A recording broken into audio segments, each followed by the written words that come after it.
Muy buenos días, bello día tengan todos, amigos, compañeros, profesores, familia, que ha sido tan consecuente conmigo. Por fin llegó el día para presentar este trabajo de investigación.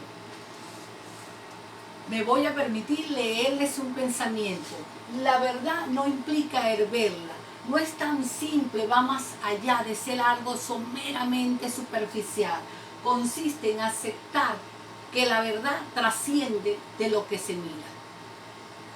El trabajo de investigación lleva por título El delito imposible, una utopía o irreverencia a la norma. En él estuve acompañada por el doctor Saúl Salazar y el nombre de esta humilde servidora, Irma Esther Espósito Lara.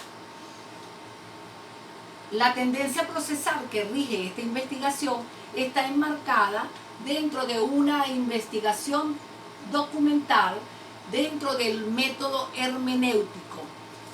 El protocolo que se utilizó fue el que otorgó la coordinación de pasantía y las razones académicas fueron dadas por el doctor penalista doctor Saúl Salazar. El holismo de la investigación se estructura en dos secciones.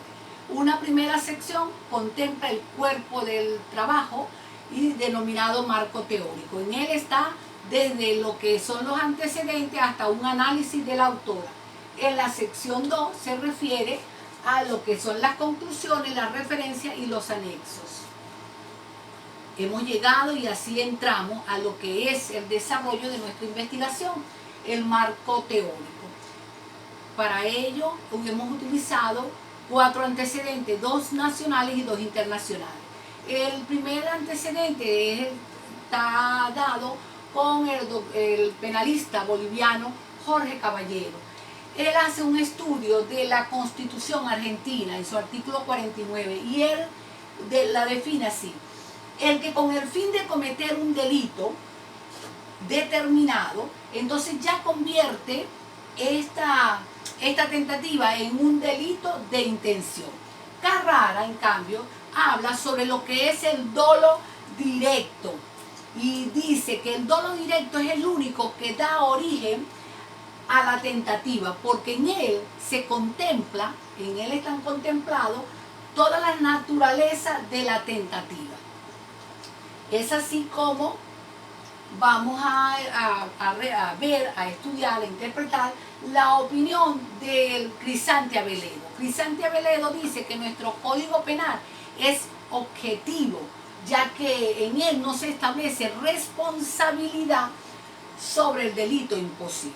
Además, él muestra una discrepancia sobre este hecho y aboga por la penalización de la conducta basada en la peligrosidad dañina del sujeto activo. Es allí donde Rodríguez Morales entra en divergencia con esta opinión y dice que es un exabrupto solicitar, pedir que sea castigado el delito imposible, ya que choca con los fundamentos y principios de legalidad y lesividad. Las bases teóricas que le dan sustento a este trabajo, hemos tomado 2 aspectos: el castigo en el delito imposible y el castigo de la tentativa. En el castigo al delito imposible hay 2 posturas, una tesis objetiva y una tesis subjetiva. En la tesis objetiva se expone que una tentativa no consumada, el delincuente activa toda su intención criminal, así esta no tenga un intento exitoso. Por lo tanto, la tentativa no consumada debe de ser punible. En la tesis subjetiva observamos que se expone que no existe diferencia entre la tentativa no consumada y el delito consumado. También se solicita que son merecedores de castigo. En el castigo de la tentativa se pone de manifiesto que la tentativa es punible. ¿Por qué? Porque el delincuente activa todo ese aparataje, todo ese accionar, todo lo que es ese grado de peligrosidad. Él lo muestra hacia la sociedad. expone. Y entonces además dice que la pena debería de ser aplicada por lo que es y no por lo que hizo. Zaffaroni, allí él resalta que sí debe de ser castigada la tentativa, pero más levemente. El basamento legal que acompaña esta investigación lo encontramos en la Constitución, el Código Penal, el Código Procesal Penal y las doctrinas y jurisprudencia. Nosotros vemos en los artículos 2, 19, 21, 26, 257 y el 49 que nos establece que nuestro Estado es un Estado de derecho, que somos iguales ante la ley, la defensa de los derechos humanos y sobre todo la garantía de una justicia sin dilaciones indebidas y sin formalismo. En el Código Penal establece en su artículo 1 que nadie podrá ser castigado por un hecho no contemplado en la ley. Y además establece el Código Procesal Penal que nadie podrá ser condenado sin un juicio oral público.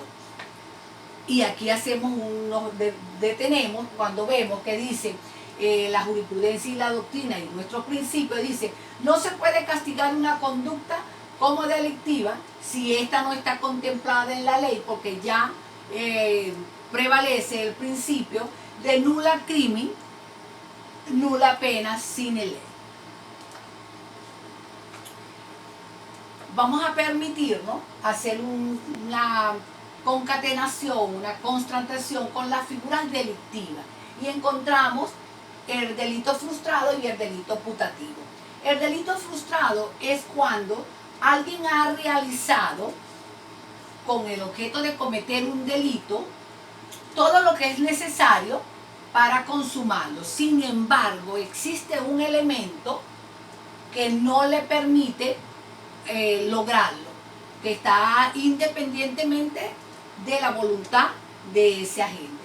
En el delito putativo, también llamado delito imaginario, en este es el que la gente realiza, que tiene una conducta creída de que cometió un delito, pero todo está dentro de la imaginación.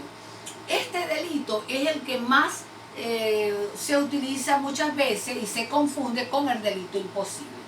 Dado estas dos comparaciones con el delito imposible, nos permitimos hacer un análisis a lo que es el intercrimen. ¿Qué es el intercrimen? El intercrimen es todo aquello que se piensa, se madura, se prepara el delito hasta que se termina. Es decir, es el recorrido que va desde el inicio hasta el final. Allí encontramos dos fases, la fase externa y la fase interna. La fase interna es no punible. ¿Por qué? Porque allí nada más se ve la ideación, la deliberación y la resolución. En la fase externa, que es la consumación o frustración, esa es punible. Entonces nos preguntamos, dada todas estas explicaciones, ¿qué es el delito imposible? El delito imposible, ¿cómo se define? El agente tiene la voluntad de ejecutar un tipo legal. Quiere generar un resultado delictuoso. Está convencido de que lo puede lograr.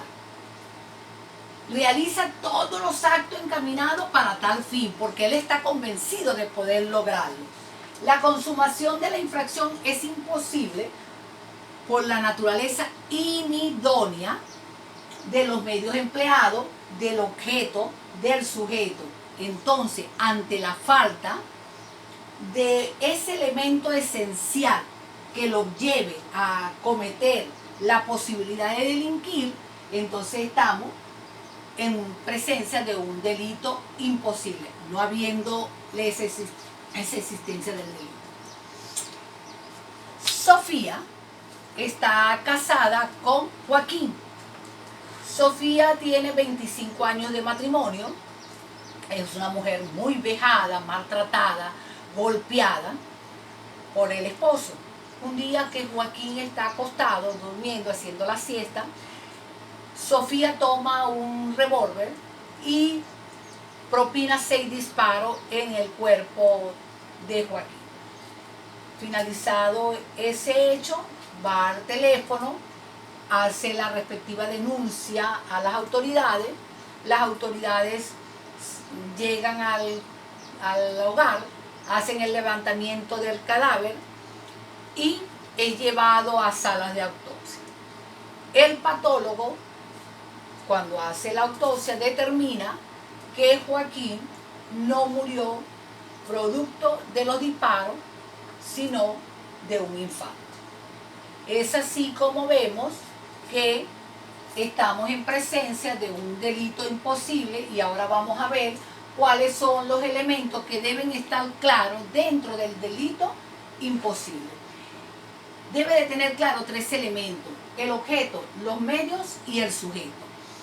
Para que ese delito sea posible, el objeto debe ser real, cierto y que permita determinar el hecho punible. Los medios deben de ser idóneos, ya que en el delito imposible son inidóneos. Y el sujeto puede ser sujeto activo o pasivo. Finalmente hemos visto que la sanción del delito imposible, como regla general, no está castigada. En Venezuela prevalece un principio de nula crimen, nula pena sine ley, y este posee rango constitucional en su artículo 49, numeral 6, donde establece que ninguna persona podrá ser castigada por actos o omisiones no contemplados dentro de la ley. El análisis que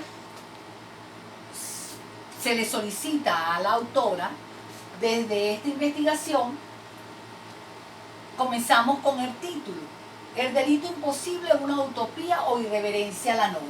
Desde este controversial título nos llevó a distinguir que existen muchas contradicciones. Desde un punto de vista legal, nuestro Código Penal no precisa una pena sobre esta figura. En su marco no está contemplado esta figura. La norma venezolana borró la existencia de culpabilidad intencional del acto no perpetuado. Se corre el peligro de confusión al estimar que no habiéndose perpetuado, consumado la acción, expira el delito. En el tema delito imposible convergen diversos elementos que lo convierten en una imperiosa necesidad su modo de ser valorado.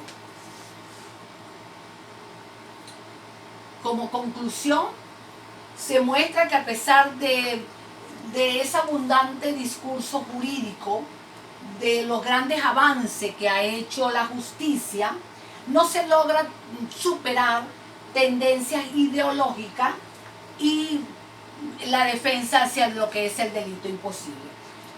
Desde este trabajo se obtuvo el logro hacia la metodología utilizada, se presentó el delito imposible comparado con otras figuras delictivas, además el crimen, y el objeto principal fue tratar de disipar las confusiones que existen. La importancia, se pudo observar que existe una importancia hacia la sanción, hacia esa sanción, hacia ese agente. La sociedad contempla que debe de ser sancionado y entonces se ha agotado de forma formal todo lo que esté no entre dentro de esa sanción. Se busca esencialmente, con mucho énfasis, castigar la ilicitud y para garantizar la paz, la justicia. Es lo que determina el Estado.